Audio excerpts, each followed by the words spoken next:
Guys, assalamualaikum warahmatullahi wabarakatuh. Welcome back my YouTube channel. Kembali di channel gue Rizal Saputra. Sebelumnya apa kabar kalian teman-teman semua? Semoga kalian semua selalu dalam keadaan sehat walafiat, amin ya rabbal alamin.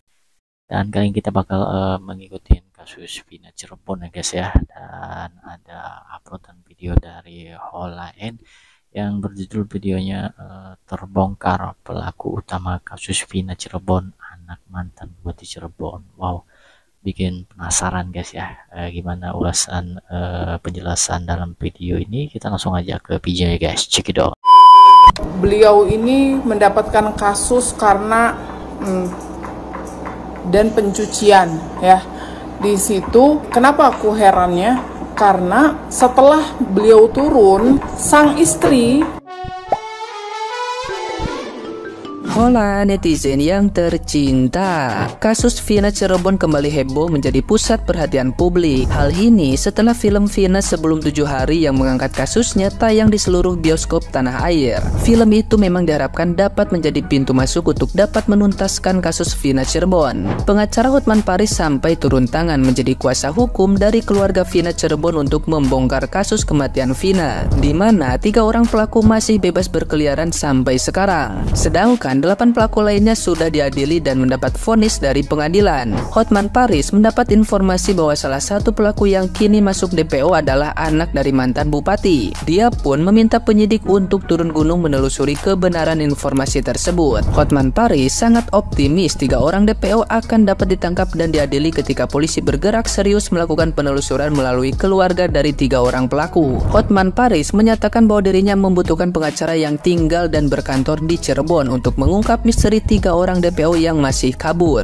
Dia pun mengundang advokat yang tinggal di Cirebon untuk bergabung dengan dirinya guna menuntaskan kasus Vina yang masih belum tuntas sejak 8 tahun lalu. Selain itu, Hotman Paris juga membutuhkan keterangan dari Ibtu Rudiana, ayah Eki. Ibtu Rudiana saat ini menjabat sebagai Kapolsek Kapetakan Cirebon Kota. Ia merasa keterangan dan informasi Ibtu Rudiana diperlukan untuk menuntaskan kasus ini.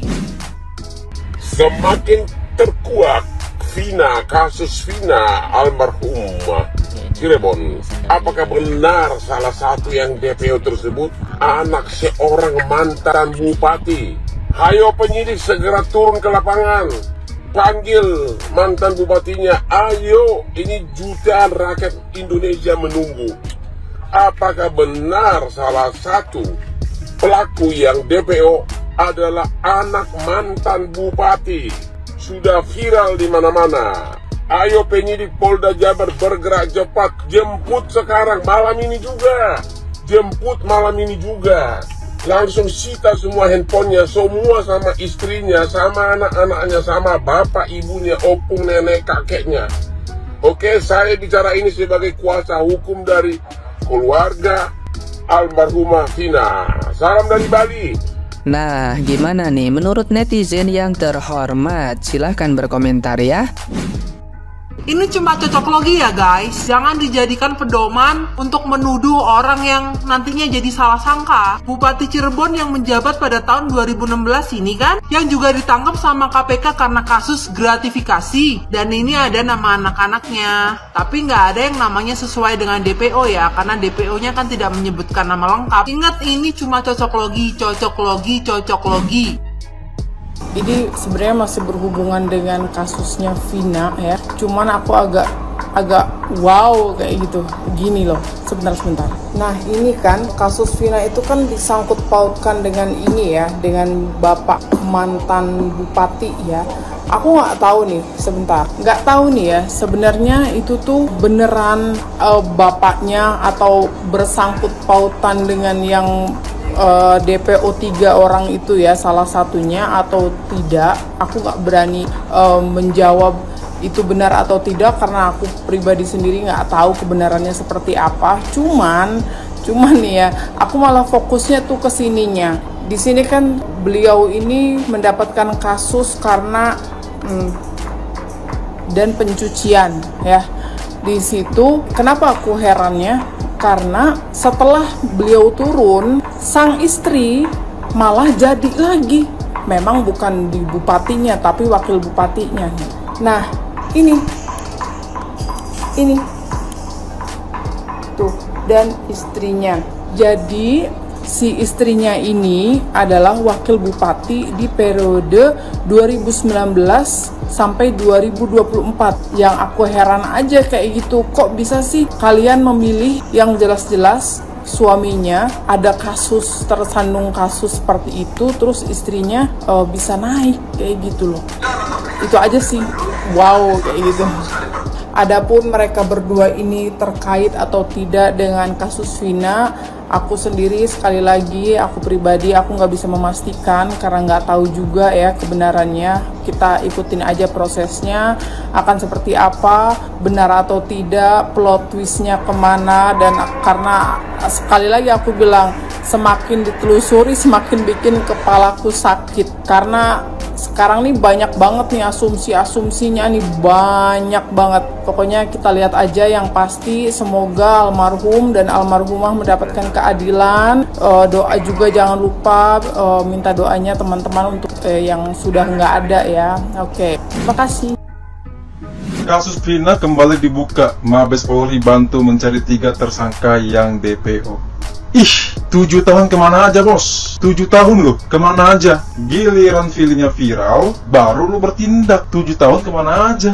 Aduh, ini sih yang membuat gue ngeri-ngeri sedap di Konoha. Ini nih yang membuat masyarakat curiga. Jangan-jangan salah satu yang DPO adalah backingannya kuat di kepolisian, ya kan? Masa 7 tahun nggak dapat cuy? Giliran nenek yang cuma nyuri 5 batang kayu, langsung aja ditangkap. Mengerikan, ngeri sekali negeriku Konoha. Polisi tegaskan 3 DPO kasus Vina tak ada yang berasal dari keluarga kepolisian. Lantas berasal dari keluarga siapa atuh mereka bertiga artinya? Sampai-sampai bisa bebas dengan 8 tahun gitu, 8 tahun tanpa ditangkap dan dibiarkan. Da biasa oke hari di anunyeun kasus berasal dari keluarga biasa-biasa mah atuh garcap. Coba tolong dibuka atuh berasal dari keluarga siapa? Berasal dari pejabat yang mana atuh mereka teh? Kudu diinget atuh ya, ini teh mereka bertiga teh bukan kartel narkoboy cuma jamet piraku atuh. Penegak hukum ya tika 8 tahun gitu ente mampu neangan jamet-jamet nukarar itu mangki peliti Pasundan merebeja sepeda lah tuh Pukulan telak banget. Saya bisa merasakan Kapolri itu sedih. Kok kenapa kasus Vina yang 2016 kasusnya harusnya sudah selesai,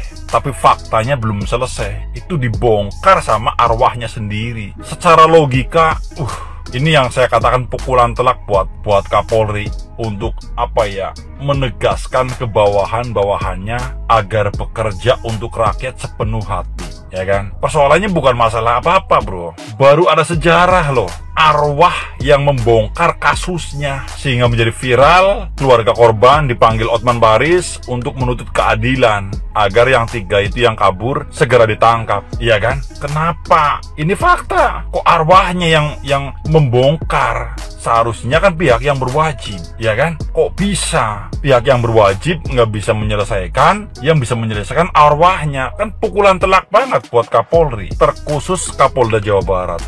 Sehingga masyarakat menilainya kok ada apa?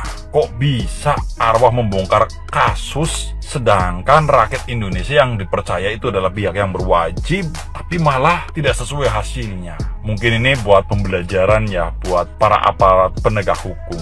Karena dunia digital itu memang sudah keharusan. Buat Kapolri, saya juga bisa merasakan betapa terpukulnya tentang kasus Vina. Mudah-mudahan itu buat sejarah lah, agar tidak sampai terjadi arwah membongkar kasusnya. Yang seharusnya pihak yang berwajib yang bisa menyelesaikan, bukan arwah yang membongkar kasus. Terima kasih.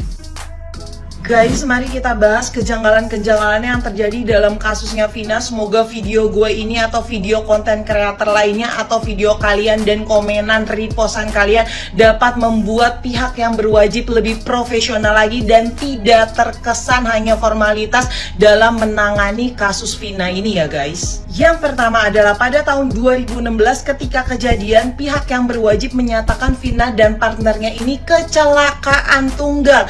Tapi nyatanya logikanya bapaknya tuh ngomong kalau misalkan motor dan tiang listriknya itu tidak sama sekali hancur seperti yang dikatakan polisi. Karena logikanya kalau misalkan dia sampai nabrak tiang listrik, pasti motornya atau tiang listriknya penyok, minimal hancurlah bannya atau bodi motornya, tapi ini enggak. Apalagi Vina ini adalah korban pemerkosaan, tidak mungkin tidak ada yang namanya jejak sidik jari si pelaku di dalam tubuh si Vina ini. Pasti ada yang namanya jejak sidik jari atau cairan-cairan karena dia adalah korban pemerkosaan. Bapaknya yang orang awam aja melihat kejadian tersebut, melihat bekas-bekas luka anaknya itu tidak wajar, bisa melihat ini tuh kejadian bukan kecelakaan gitu. Masa pihak yang berwajib tidak bisa melihat kejanggalan tersebut, guys? Yang kedua adalah dari 11 pelaku hanya tertangkap 8 pelaku saja dan sisanya itu kabur, guys. Padahal menurut kesaksian kakaknya Vina waktu di podcastnya Densu itu, dia bilang ketika kejadian yang mengabarkan pertama itu adalah tersangka ke rumahnya. Itu artinya apa? Mereka ini masih satu circle atau masih satu kampung. Karena menurut video viral kemarin, almarhum Vina ini mengatakan salah 2 dari mereka adalah anak pejabat dan polisi. Ya walaupun video viral tersebut tidak bisa dijadikan bukti sah, namun kenyataannya video itu bisa dijadikan petunjuk yang memang saat ini benar adanya gitu. Karena hal itu seharusnya pihak yang berwajib lebih mudah mencari pelaku karena bapak mereka adalah pejabat atau orang penting. Yang ketiga adalah akhirnya polisi mengeluarkan daftar pencarian orang tanpa muka, minimal sketsa. Ini yang sangat terlihat kalau pihak yang berwajib terlihat atau terkesan hanya formalitas saja untuk menangani dan menyelesaikan kasus Vina ini, guys. Bapak, ini gimana kita mencari atau misalkan ini bener nih orangnya nih yang dicari nih, gimana kita bisa tahu, Pak? Kalau misalkan mukanya aja minimal sketsa lah, Pak. Kalau saya nonton di Netflix tuh, kalau misalkan kagak ada fotonya minimal ada sketsa, Pak, dikeluarin. Mana kita tahu tuh orang kalau kagak ada mukanya, Pak? Pihak yang berwajib hanya mengeluarkan nama, umur, dan ciri-ciri yang pastinya itu sudah berubah karena kejadiannya sudah dari 8 tahun yang lalu. Masih banyak lagi kejanggalan-kejanggalan yang terjadi di kasusnya Vina ini. Kalau misalkan dipikirkan secara mendalam, ini sangat menyeramkan ya Bunda, ya kan? Tapi gue udah agak lega karena Hotmart Paris sudah turun tangan. Terima kasih ya Bapak gitu kan. BTW Oke guys, wah itu tadi ya, kita lihat penjelasan dari netizen tentang kasus Vina Cirebon ini guys ya. Karena kasus ini viral karena difilmkan guys ya, dan kasus ini udah lama banget ya, 7 tahun ya guys, dan itu diungkap oleh arwah dari Vina sendiri guys. Jadi emang penuh misteri ya guys, dan semoga dengan turunnya pengacara hebat ya, Hotman Paris ya, semoga ada titik terang nanti siapa pelaku utamanya guys ya, karena ini udah simpang siur guys. Ada yang mengatakan pelakunya di sini, dan netizen keren banget ya, langsung bergerak mencari di digital mau Facebook, di Instagram, pokoknya dicari ya, demi membantu kasus Vina ini. Dan di sini kita nonton videonya, rumornya kalau pelakunya ini anak Bupati Cirebon guys ya. Ini baru spekulasi, tapi semoga nanti pelakunya dapat ditangkap oleh kepolisian ya, karena pihak kepolisian kita juga udah berusaha untuk mencari para pelakunya, dan bahkan ya yang salah satu menjadi korban yaitu pacar dari Vina ini adalah anak seorang polisi sendiri. Tentunya sedih ya bagi orang tua yang kehilangan anaknya. Oke, buat teman-teman cukup sekian reaction gua. Saya Ari, wassalamualaikum warahmatullahi wabarakatuh. Sampai jumpa di video reaction saya selanjutnya.